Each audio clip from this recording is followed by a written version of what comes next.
14 бөлүм. Анын мезгили жакын калды. Анын күндөрү кечикпейт. Анткени Теңир Жакыпка ырайым кылат. Ысрайылды кайрадан тандап алат. Аларды өз жерине көчүрөт. Ошондо аларга чет жерликтер кошулат.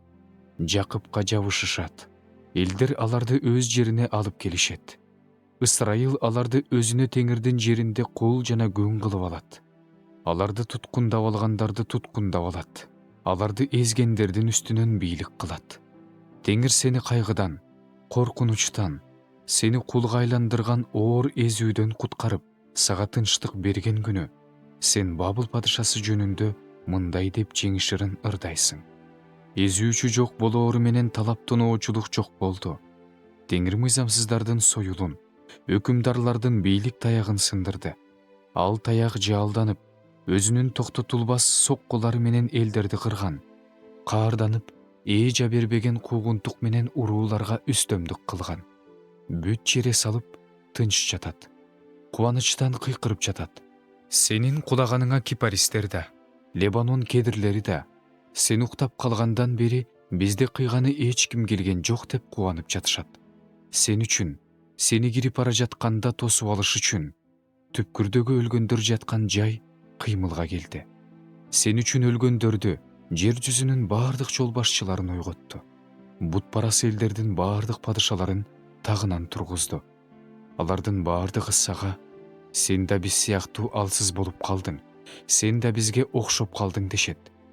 Сенин сыймыгың арфаңдын үнү менен кошо өлгөндөр жаткан жайга түшүрүлдү. Астыңа курттар төшөлдү, үстүңдөгү жабууң да курт болду. Таң жылдызы, таң уулу, сен асмандан кандай куладың? Элдерди тебелеп тепсөөчү, сен жерге кулап түшүп, кандай талкаландың?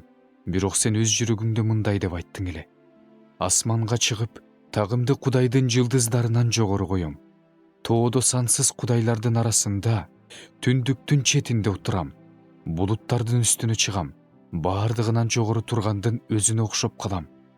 Бирок сен өлгөндөр жаткан жайга, түпкүрдүн түбүнө түшүрүлдүң.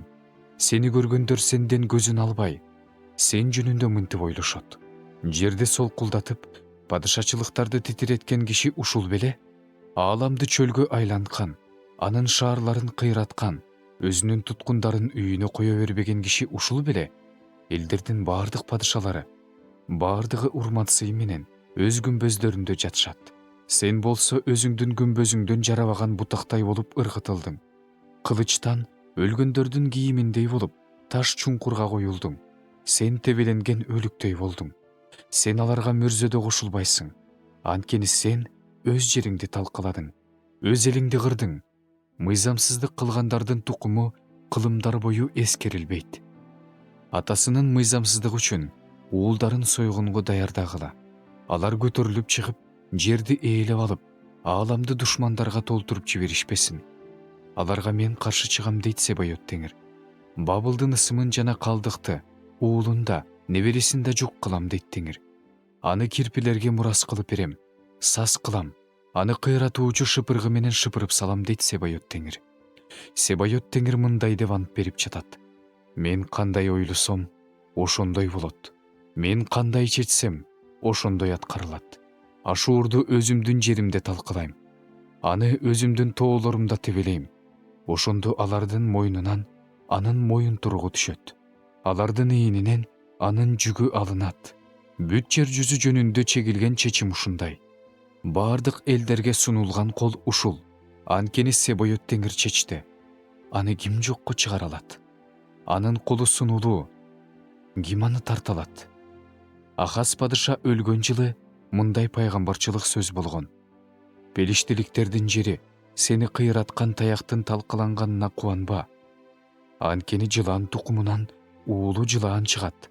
Анын тукуму учуп жүрүүчү ажыдаар болот. Ошондо кедейлер тоюшат, жакырлар коопсуз жатышат. Ал эми сенин тукумуңду ачаарчылык менен кырам. Ал сенин калдыгыңды жок кылат. Дарбазалар ыйлагыла, шаар уулуп уңшуп ыйлагыла. Бүт Пелишти жери, сен кыйрайсың. Анткени түндүктөн түтүн каптап келе жатат. Алардын аскерлеринин арасында артта калганы жок. Элдин кабарчылары эмне дешет болду экен? Алар Теңир Сионду бекемдеди. Ал жерден анын элинин жакырлары башпаана табышат дешет.